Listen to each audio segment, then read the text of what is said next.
Ito ang harapan ng bahay ko. Ayan, harapan ng bahay ko yan. Ngayon, ito na ang bahay ko.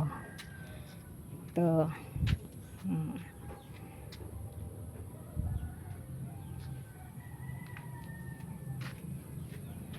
Pinatayo ko ito 5 years ago. Ayan. Kasi wala kami matitirhan magnanay. Nung namatay na asawa ko, pinatayo ko ito. Ito na ngayon ang loob ng bahay ko. Yan, middle ng anak ko. Yan. Malit ang bahay ko. Being a single mom. Ito. Tama na sa amin magnanay. Yan. Hindi ko akalain na magkaroon ako ng bahay na ganito.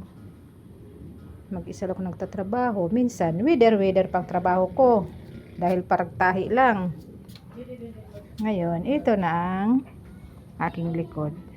Budigay ng palay. Istakan ko yan pag anihan. Yan. Yan ang bahay ko.